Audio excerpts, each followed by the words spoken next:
Welcome to our channel pharma unit. ये video में हम यूनिट ऑपरेशन के last part that is extraction को डिटेल में देखने वाले हैं। इस वीडियो के पहले हमने size reduction, size separation, mixing, filtration and drying को डिटेल में कवर किया है। और अगर अभी तक आपने इन वीडियोस को नहीं देखा है तो आपको इन वीडियोस के प्लेलिस्ट का लिंक डिस्क्रिप्शन बॉक्स में मिल जाएगा, वहाँ से जाके आप वीडियो भी देख सकते हैं एंड फ्री में PDF नोट्स भी उस पर्टिकुलर चैप्टर के डाउनलोड कर सकते हैं। इस वीडियो में हम definition of extraction, objectives of extraction, classification of extraction process, different methods of extraction and application of extraction को डिटेल में देखने वाले हैं। सबसे पहले हम डेफिनेशन ऑफ एक्सट्रैक्शन को देख लेते हैं। एक्सट्रैक्शन का मतलब क्या होता है? अगर हम सिंपल लैंग्वेज में बात करें तो एक्सट्रैक्शन का मतलब होता है किसी भी काम की चीज़ को एक मटेरियल में से बाहर निकालना। हम सब ने डेली लाइफ में एक्सट्रैक्शन प्रोसेस को किया हुआ है, इसे एक्सपीरियंस किया हुआ है, इसे देखा हुआ है।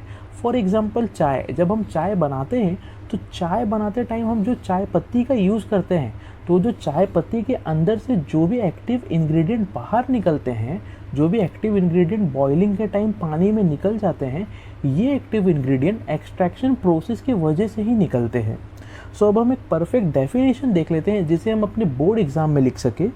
Extraction is the process of removal of active ingredient from the crude drug of plant और animal origin by using a suitable solvent. Extraction एक ऐसा प्रोसेस होता है जिसमें हम एक्टिव इंग्रेडिएंट या जो काम के केमिकल्स होते हैं उनको हम क्रूड ड्रग में से बाहर निकाल लेते हैं सॉल्वेंट की मदद से। और ये जो क्रूड ड्रग होता है, ये क्रूड ड्रग या तो प्लांट ओरिजिन का होता है या फिर एनिमल ओरिजिन का होता है। होप आपको जो डेफिनेशन है एक्सट्रैक्शन का वो एकदम अच्छे तरीके से क्लियर हो गया होगा। नेक्स्ट हम ऑब्जेक्टिव्स ऑफ एक्सट्रैक्शन को देख लेते हैं। To extract active ingredient from plant and animal.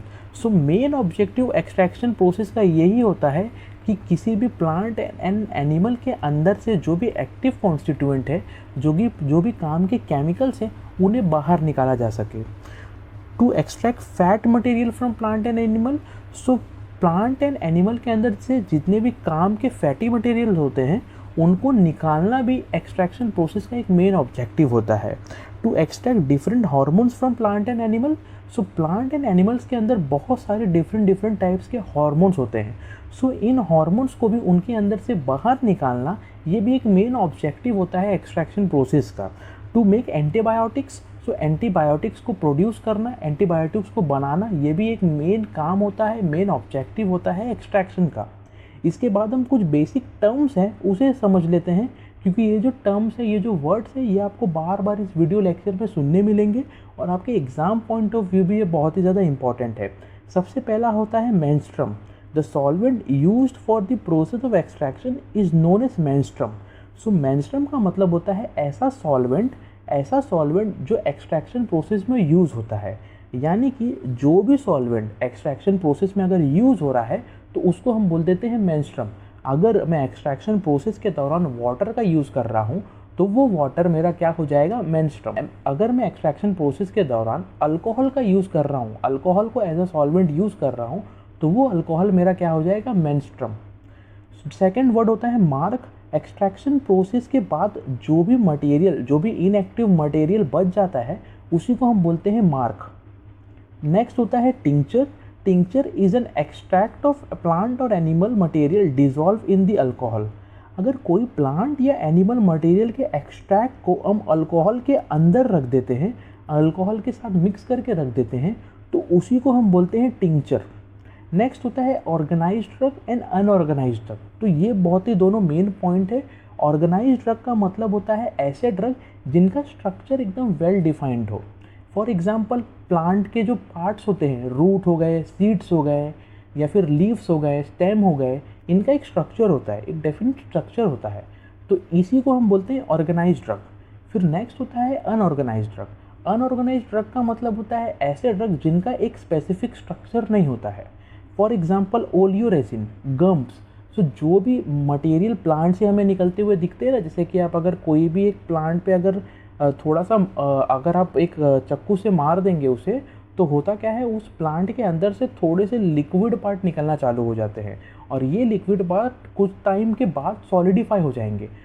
इसी मटेरियल को हम बोलते हैं अनऑर्गेनाइज्ड ड्रग। इनका कोई भी स्ट्रक्चर स्पेसिफिक नहीं होता।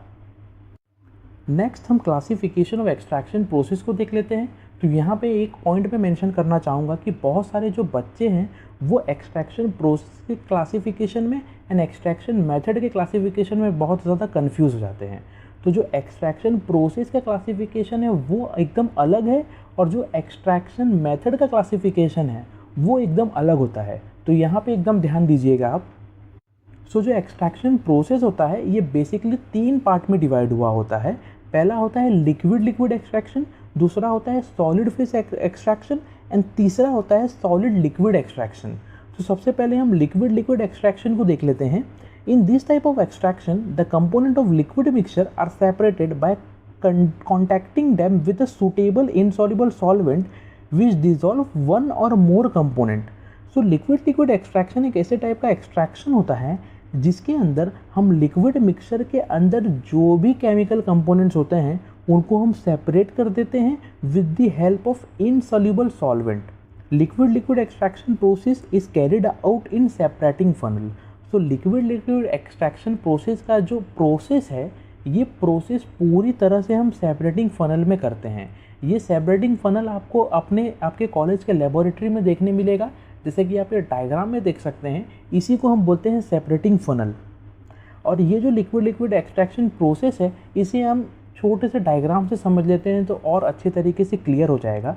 जैसा कि आपको ये डायग्राम में दिख रहा होगा, ये डायग्राम में सेपरेटिंग फनल प्रेजेंट है और इस सेपरेटिंग फनल में जो ब्लूइश कलर का पार्ट है ये ब्लूइश कलर का एक्वस लिक्विड प्रेजेंट है, पानी प्रेजेंट है फॉर एग्जांपल। और ये पानी के अंदर आपको क्या दिख रहा है कि जो छोटे छोटे गोल गोल सर्कल्स हैं ये गोल गोल सर्कल्स और कुछ नहीं, यही है एक्टिव इंग्रेडिएंट। अब मेरा मेन काम क्या है यहाँ पे कि मुझे पानी के अंदर से ये जो ब्लूइश पार्ट है, ब्लूइश लिक्विड है, इस लिक्विड के अंदर से ये छोटे छोटे जो सर्कल्स है ये एक्टिव इंग्रेडिएंट को अलग करना है। तो ये एक्टिव इंग्रेडिएंट को मैं अपने हाथों से अलग नहीं कर सकता, ये पॉसिबल ही नहीं होता है। तो मैं क्या करूँगा, अब एक इनसॉल्युबल सॉल्वेंट लाऊंगा और उसकी मदद से मैं इस एक्टिव इंग्रेडिएंट को, इस सर्कल को अलग कर दूंगा ये ब्लू वाले पार्ट में से। तो सेकंड आपको डायग्राम में दिख रहा होगा कि सेकंड डायग्राम में हमने क्या किया कि एक येलोइश कलर का सॉल्वेंट डाल दिया और ये सॉल्वेंट आपको क्या दिख रहा है कि एक लेयर बना लिया है, ये उसके साथ मिक्स नहीं हो रहा है। क्यों? क्योंकि ये इनसॉल्युबल सॉल्वेंट होता है। तो ये हम जैसे ही इसके अंदर एक इनसॉल्युबल सॉल्वेंट डालेंगे, इस स्टेप के बाद हम क्या करते हैं कि ये जो सेपरेटिंग फनल है, ये सेपरेटिंग फनल को हम धीरे धीरे से हिलाने लगेंगे, एकदम जेंटली इसे हम थोड़ा सा शेक करने लगेंगे। अब शेक करने के बाद क्या होता है कि जो भी एक्टिव इंग्रेडिएंट पहले एक्वस लेयर में प्रेजेंट था, वो एक्टिव इंग्रेडिएंट शेकिंग के वजह से वो एक्टिव इंग्रेडिएंट पानी के अंदर से वो कहाँ पे चले जाता है, ऑर्गेनिक लेयर में चले जाता है। जैसे कि आपको ये थर्ड डायग्राम में दिख रहा होगा कि जो एक्टिव इंग्रेडिएंट पहले एक्वस लेयर में प्रेजेंट था, पहले ब्लू वाले लेयर में प्रेजेंट था, वो एक्टिव इंग्रेडिएंट अब कहाँ पे आ गया, वो एक्टिव इंग्रेडिएंट अब ऊपर वाले सॉल्वेंट के अंदर आ चुका है। तो यहाँ पे ये स्टेप तक हमारा 95% जो एक्सट्रैक्शन प्रोसेस है, लिक्विड लिक्विड एक्सट्रैक्शन प्रोसेस जो है वो ख़त्म हो जाता है। इसके बाद हम क्या करते हैं कि जो भी एक्वस लेयर है, ये एक्वस लेयर को हम ये नीचे से बाहर निकाल लेते हैं और बाहर निकालने के बाद हमारा जो लिक्विड लिक्विड एक्सट्रैक्शन प्रोसेस है वो यहाँ पे ख़त्म हो जाता है। सो होप आपको जो लिक्विड लिक्विड एक्सट्रैक्शन प्रोसेस है ये डायग्राम से थोड़ा क्लियर हो गया होगा। तो यहाँ पे एक पॉइंट और बहुत ही ज़्यादा ज़रूरी है कि ये जो एक्वस लेयर आपने देखा, ये एक्वस लेयर को हम बोलते हैं फेज़ 1 और इसी फेज़ 1 के अंदर ही हमारा एक्टिव कॉन्स्टिट्यूएंट स्टार्टिंग में प्रेजेंट होता है। और जो ऊपर सॉल्वेंट जो आपको दिख रहा है, ये सॉल्वेंट को हम बोलते हैं फेज़ 2। यही सॉल्वेंट हम यूज़ करते हैं लिक्विड लिक्विड एक्सट्रैक्शन के अंदर। ये जो लिक्विड लिक्विड एक्सट्रैक्शन होता है बहुत ही वाइडली यूज़ होता है किसी भी एक्टिव इंग्रेडिएंट को सेपरेट करने के लिए। नेक्स्ट हम सॉलिड फेज एक्सट्रैक्शन को देख लेते हैं।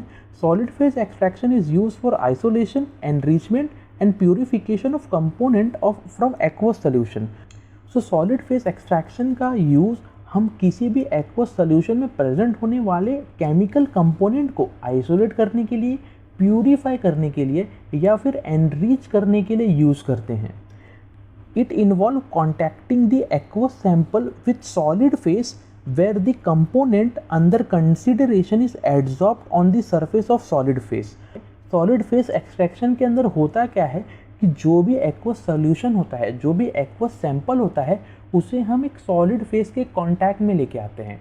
उसे हम एक सॉलिड फेज के कांटेक्ट में लेके आते हैं, और जैसे ही ये एक्वस फेज एक सॉलिड फेज के कांटेक्ट में आता है, वैसे ही एक्वस फेज के अंदर के जितने भी सॉलिड मटेरियल प्रेजेंट होते हैं, जितने भी काम के सॉलिड मटेरियल प्रेजेंट होते हैं, जितने भी काम के solid material active ingredient present होते हैं, वो क्या होता है, वो एक्वस सॉल्यूशन में से निकल कर चले जाता है सॉलिड फेज के अंदर।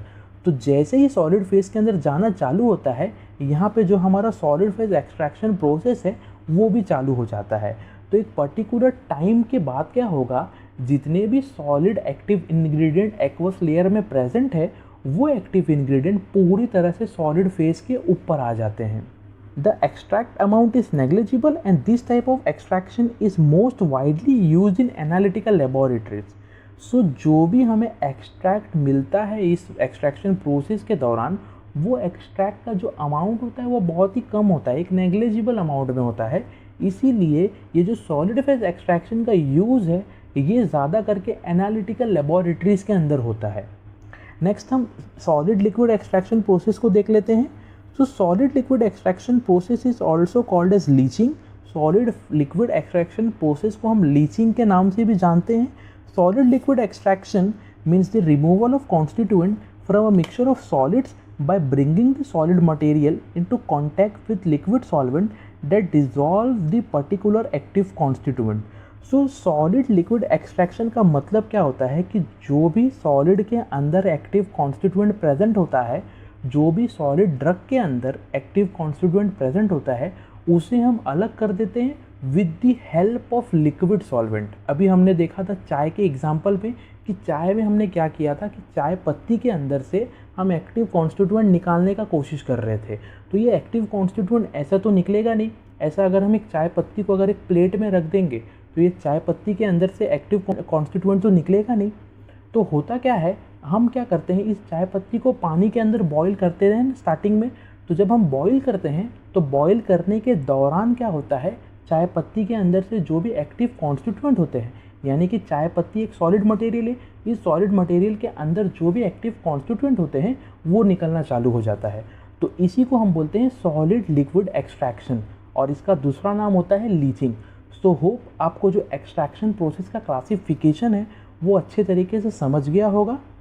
नेक्स्ट हम different methods of extraction process को देख लेते हैं। सो जो मेथड्स होते हैं एक्सट्रैक्शन प्रोसेस के, ये हमारे पास 5 टाइप्स के मेथड्स हैं जिन्हें हमें पढ़ना है।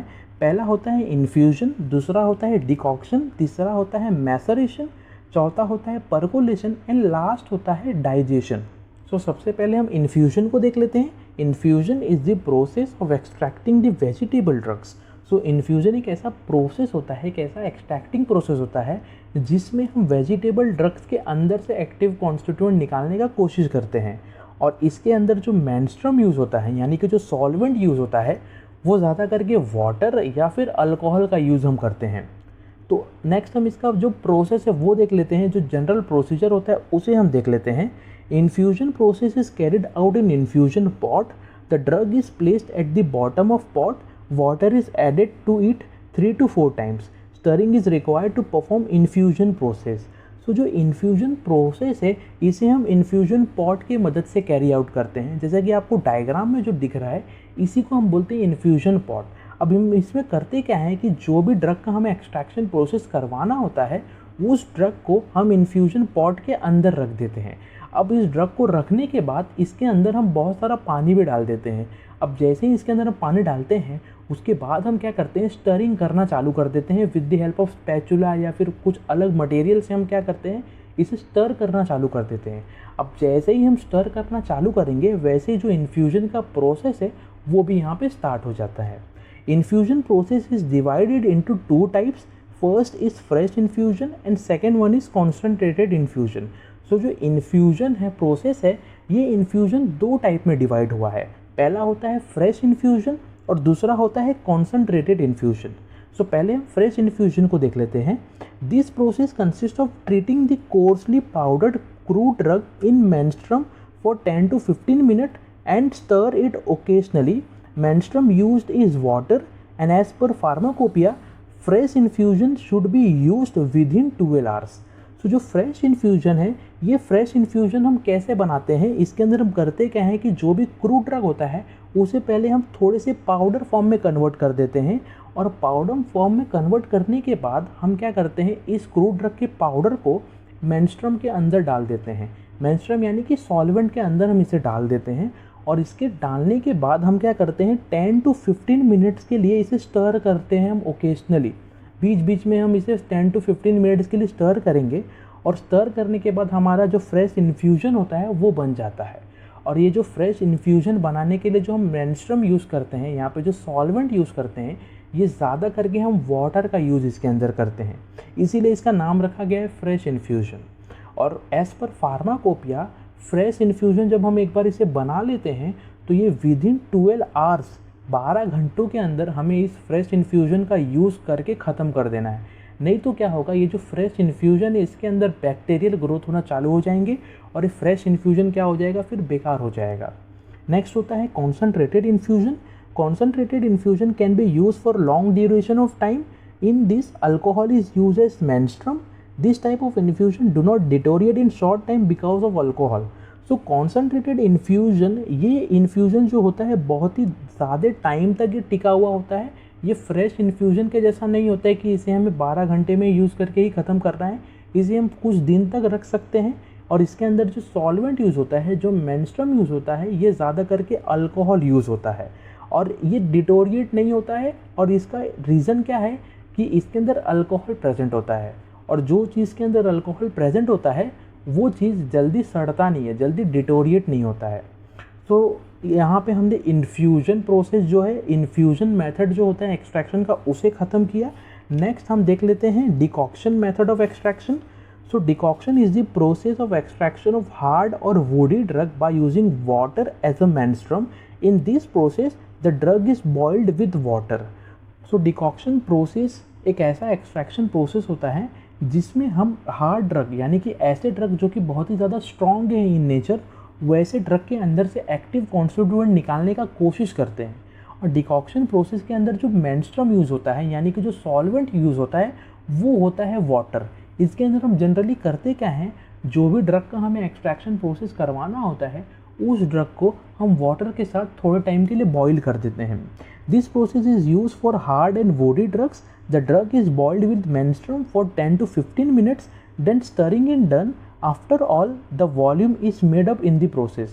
सो ये प्रोसेस में हम जनरली करते क्या हैं, जो भी हार्ड ड्रग है उस हार्ड ड्रग को हम वाटर के साथ, यानी कि मेंस्ट्रुम के साथ बॉईल कर देते हैं for 10 to 15 minutes. 10 to 15 minutes के लिए इसे हम बॉईल करते हैं, और बॉईल करने के दौरान हम क्या करते हैं, इसे बीच बीच में स्टर भी करते हैं। अब स्टर जैसे ही करके हो जाता है, जैसे ही हमारा डिकॉक्शन प्रोसेस ख़त्म होने वाला होता है, वैसे ही हम क्या करते हैं, इसका जो वॉल्यूम है, जितना हमें वॉल्यूम चाहिए होता है वो वॉल्यूम उतना हम बना लेते हैं। नेक्स्ट हम मैसरेशन प्रोसेस को देख लेते हैं। Maceration is the process of extraction. In this process, the crude drug is placed with the menstruum in closed container for 3 days with occasionally stirring और shaking. So मैसरेशन एक ऐसा process होता है extraction का, जिसके अंदर हम करते क्या हैं कि जो भी क्रूड ड्रग, यानी कि जो भी ड्रग का हमें एक्सट्रैक्शन प्रोसेस करवाना होता है, उस क्रूड ड्रग को हम मेंस्ट्रुम के साथ, हम सॉल्वेंट के साथ एक क्लोज कंटेनर में रख देते हैं कम से कम 3 दिनों तक। और इन 3 दिनों के दौरान हम क्या करते हैं, उस मेंस्ट्रुम को जिसके अंदर ड्रग प्रेजेंट है उसे अच्छे तरीके से स्टर भी करते हैं हम। During this 3 days the plant cell become soft and start to liberate active ingredient in the menstruum. After 3 days the whole menstruum is filtered with the help of Whatman filter paper. So होता क्या है, जब हम 3 दिनों के लिए crude drug को menstruum के अंदर रख देते हैं, तो इन 3 दिनों के दौरान होता क्या है कि जो भी ड्रग होता है वो ड्रग मेंस्ट्रुम के हेल्प से थोड़ा सॉफ्ट होना चालू हो जाता है। अब ये जैसे ही सॉफ्ट होना चालू होता है, वैसे ही क्या होता है, ये ड्रग अपने अंदर से एक्टिव इंग्रेडिएंट को, एक्टिव कॉन्स्टिट्यूएंट को, काम के केमिकल को बाहर छोड़ने लगता है, मेंस्ट्रुम के अंदर छोड़ने लगता है धीरे धीरे। अब जैसे ही पूरी तरह से एक्टिव इंग्रेडिएंट बाहर निकल जाता है ड्रग के अंदर से, वैसे ही हम क्या करते हैं, 3 दिनों के बाद पूरे के पूरे मिक्सचर को हम क्या कर देते हैं, फिल्टर कर देते हैं with the help of Whatman filter paper. In this method the choice of solvent is very important Maceration process is most efficient method of extraction and it is most widely used. तो maceration process के अंदर जो solvent का choice होता है, यानी कि जो मेंस्ट्रुम का चॉइस होता है, वो बहुत ही ज़्यादा इम्पॉर्टेंट होता है। ये जो मैसरेशन प्रोसेस है ये बहुत ही ज़्यादा एफिशिएंट होता है, बहुत ही ज़्यादा अच्छा होता है और मोस्ट वाइडली एक्सट्रैक्शन प्रोसेस है ये पूरे वर्ल्ड में। सो मैसरेशन प्रोसेस दो पार्ट्स में डिवाइड है, उसे हम देख लेते हैं। First, maceration of organised drug. So पहला होता है maceration of organised drug. In this process, the tincture is made from organized drug. This process is also called as simple maceration. So इस प्रोसेस में हम करते क्या है कि जो भी ऑर्गेनाइज्ड ड्रग होता है, यानी कि जो भी प्लांट के पर्टिकुलर पार्ट्स होते हैं, जैसे कि लीव्स, स्टेम, सीड्स हो गए, रूट हो गए, इनके अंदर से हम एक्टिव कॉन्स्टिट्यूएंट निकालने का कोशिश करते हैं। मैसरेशन ऑफ ऑर्गेनाइज्ड ड्रग को हम सिंपल मैसरेशन के नाम से भी जानते हैं। नेक्स्ट हम इसका प्रोसेस देख लेते हैं कि जनरल प्रोसीजर क्या होता है इसके अंदर। Drug is mixed with entire volume of menstruum and shake occasionally for 7 days. After 7 days, whole liquid is strained and mark is pressed. In final step, the liquid is filtered without any volume adjustment. So maceration of organised drug के अंदर हम करते क्या है कि जो भी drug होता है उस ड्रग को हम मेंस्ट्रुम के अंदर डाल देते हैं और मेंस्ट्रुम के अंदर डालने के बाद हम उसके 7 दिनों के लिए साइड में रख देते हैं। और इन 7 दिनों के दौरान हम क्या करते हैं, इस सोल्यूशन को थोड़ा थोड़ा शेक भी करते रहते हैं बीच बीच में। अब 7 दिन के बाद, जैसे ही 7 दिन ख़त्म होता है, हम 7 दिन के बाद क्या करते हैं, इनके अंदर जो भी लिक्विड प्रेजेंट होता है वो लिक्विड को हम अलग कर देते हैं। और लिक्विड को अलग करने के बाद जो इसके अंदर मार्क प्रेजेंट है, यानी कि जो बचा कुचा मटेरियल प्रेजेंट होता है प्लांट का, उसको भी हम अच्छे तरीके से प्रेस कर देते हैं। और हम इसीलिए प्रेस करते हैं ताकि जो भी लिक्विड, यानी कि जो भी एक्टिव कंस्टिट्यूएंट उस मार्क में बचा हो थोड़ा भी, वो भी अच्छे तरीके से निकल जाए।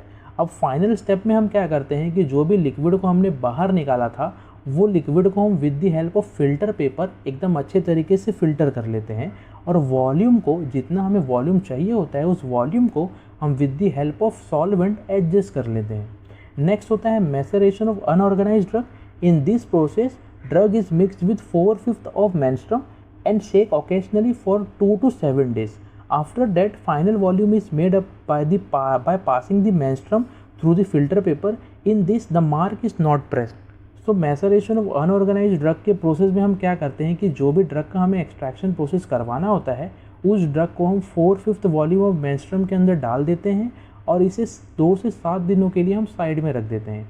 इन 2 से 7 दिनों के दौरान हम क्या करते हैं, इसे ओकेजनली बीच बीच में हम थोड़ा थोड़ा शेक भी करते हैं। जैसे ही 2 से 7 दिन ख़त्म हो जाएगा, वैसे ही हम क्या करेंगे, ये पूरे के पूरे सोल्यूशन को एक फ़िल्टर पेपर से पास करवा लेंगे और हमें हमारा जो फाइनल एक्सट्रैक्शन अमाउंट है, एक्सट्रैक्टिव अमाउंट है, वो मिल जाता है।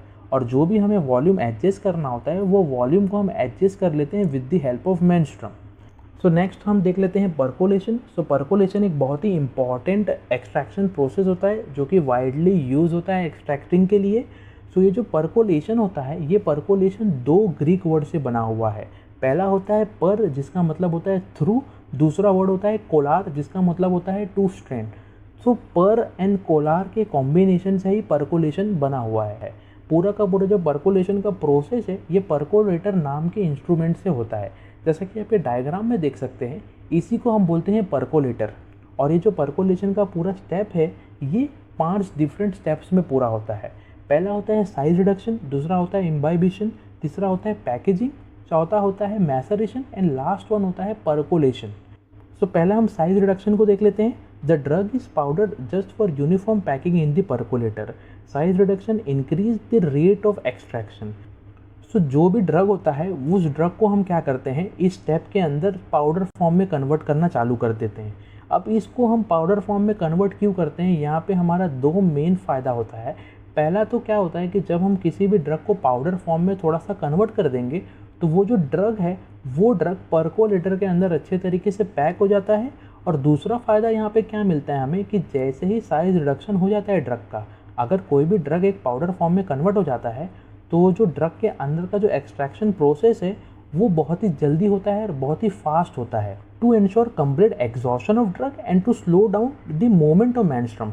सो साइज रिडक्शन की वजह से ही यहाँ पे क्या होता है, जो ड्रग होता है वो ड्रग पूरी तरह से इसके अंदर से एक्टिव इंग्रेडिएंट बाहर निकल जाता है, और जो मूवमेंट होता है मेंस्ट्रुम का, वो भी थोड़ा सा क्या हो जाता है, थोड़ा आराम से होता है, थोड़ा स्लोली होता है इसके अंदर। नेक्स्ट होता है imbibition. So imbibition help in removal of air content within the cells. Powder drug is moistured with menstruum and it is allowed to stand for 4 hours in a well closed container, and in this step the drug swells up. So imbibition एक ऐसा process होता है जिसकी वजह से जो भी drug के अंदर हल्के फुल्के हवा प्रेजेंट होते हैं, वो जो हवा होता है वो इस प्रोसेस में बाहर निकल जाता है। अगर हम सिंपल वर्ड में इम्बाइबिशन की बात करें तो इम्बाइबिशन का मतलब होता है ड्रग को मेंस्ट्रुम की मदद से थोड़ा सा भिगो देना। तो अगर किसी भी ड्रग को हम मेंस्ट्रुम की मदद से थोड़ा सा भिगा देते हैं, पाउडर ड्रग को अगर हम भिगा देते हैं, तो उसी प्रोसेस को हम बोलते हैं इम्बाइबिशन। तो इस स्टेप में हम करते क्या हैं, पहले तो ड्रग को भिगा देते हैं मेंस्ट्रुम से। अब भिगाने के बाद हम क्या करते हैं, इसको हम 4 घंटों के लिए एक वेल क्लोज कंटेनर में साइड में रख देते हैं। अब ये 4 घंटों में क्या होता है कि जो ड्रग होता है वो ड्रग थोड़ा थोड़ा स्वेल होना चालू हो जाता है, इनका थोड़ा सा साइज़ बड़ा होना चालू हो जाता है। नेक्स्ट होता है पैकिंग। ये बहुत ही इंपॉर्टेंट स्टेप है। ये पैकिंग में हम करते क्या हैं कि जो भी मटेरियल होता है उसको हम परकोलेटर के अंदर अच्छे तरीके से पैक करते हैं। So moistured cotton wool is placed on the percolator. So सबसे पहले हम क्या करते हैं, इस परकोलेटर के अंदर, जैसा कि ये पे डायग्राम में देख सकते हैं, इस परकोलेटर के अंदर हम सबसे पहले कॉटन प्लग डालते हैं। और ये जो कॉटन प्लग होता है, ये कॉटन प्लग हम भिगो के डालते हैं, हम ऐसे सूखा हुआ नहीं डाल देते हैं, हम इसे भिगा के इसके अंदर डालते हैं। Moistured drug is evenly pack into percolator. The packing of drug should not be too tight और too loose. The drug should occupy 2/3 capacity of percolator. अब हम पहले स्टेप में हमने क्या किया, मॉइस्चर्ड कॉटन वूल को डाल दिया। सेकेंड स्टेप में हम क्या करते हैं, सेकेंड स्टेप में हम जो भी ड्रग हमने भिगा के रखा था उस ड्रग को हम इसके अंदर अब डाल देते हैं। अब ये जो ड्रग है इसे हम बहुत ही अच्छे तरीके से यहाँ पे डालना पड़ता है। इस ड्रग को हम बहुत ही ज़्यादा टाइट पैक भी नहीं करते हैं और बहुत ही ज़्यादा लूज़ पैक भी नहीं करते हैं। अब होगा क्या, जब हम टाइटली पैक करेंगे तो ये जब ड्रग यहाँ पे टाइटली पैक होएगा तो एक्सट्रैक्शन प्रोसेस जो है वो बहुत ही ज़्यादा टाइम ले लेगा। और अगर ड्रग एकदम लूजली पैक हुआ तो एक्सट्रैक्शन प्रोसेस एकदम कम टाइम में हो जाएगा और हमें जो एक्टिव इंग्रेडिएंट है वो पूरी तरह से बाहर निकलता हुआ नहीं दिखेगा। तो इसीलिए हमें जो ड्रग्स है उसे एकदम अच्छी तरीके से, एकदम मामूली तरीके से पैक करना है यहाँ पे। और ये जो ड्रग है पूरी कम से कम 2/3 कैपेसिटी पूरे परकोलेटर का कवर करना चाहिए। After packing of drug, piece of filter paper is placed over top of the drug bed, then moistured cotton is again placed on the top. So जैसे ही हम ड्रग को डाल देते हैं, इसके अंदर पैक कर देते हैं, उस ड्रग को पैक करने के बाद हम इसके बाद क्या करते हैं, ऊपर एक फ़िल्टर पेपर बिछा देते हैं।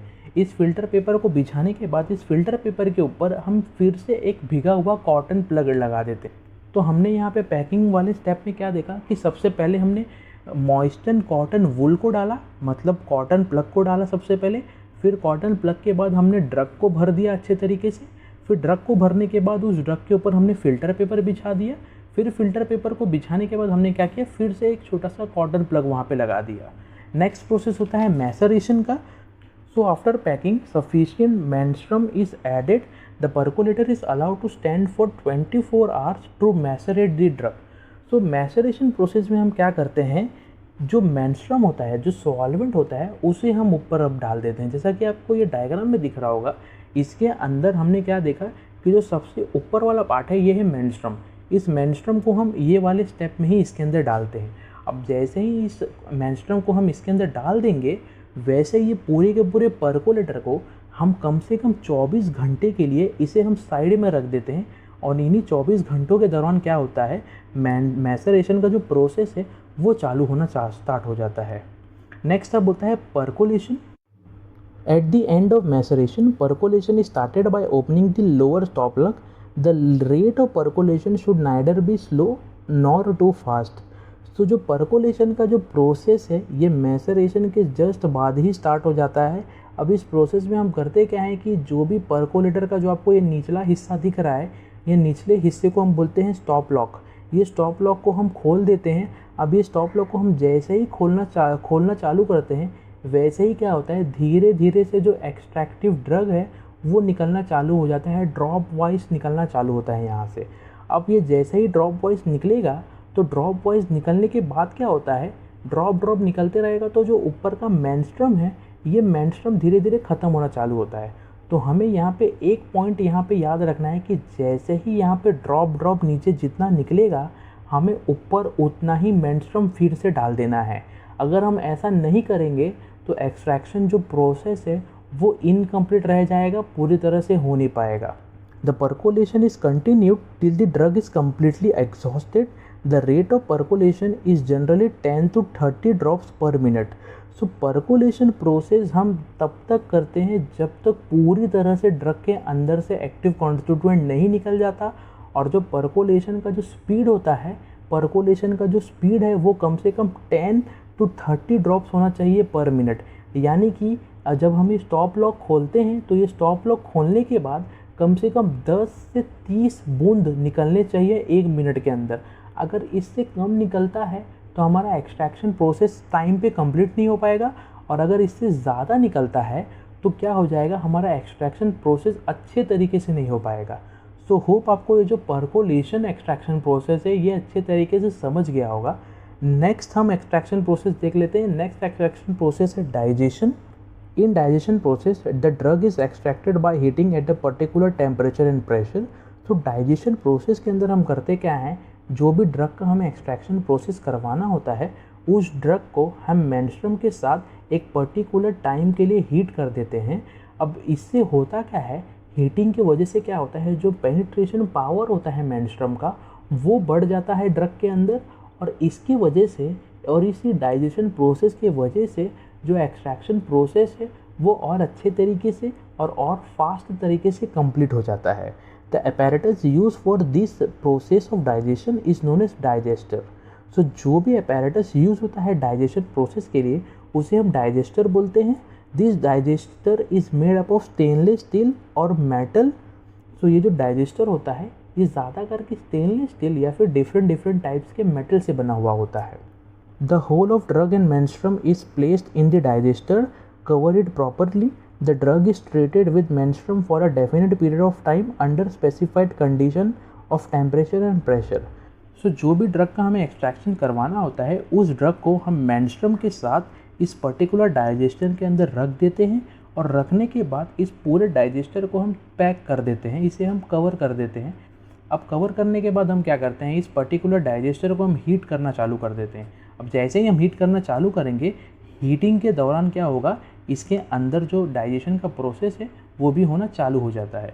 नेक्स्ट हम एक्सट्रैक्शन प्रोसेस के एप्लीकेशन को देख लेते हैं। It is used to extract different nutrient from plant and animals.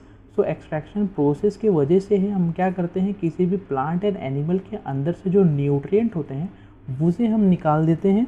Extraction process is used to obtain therapeutically active constituent from plant parts and animals.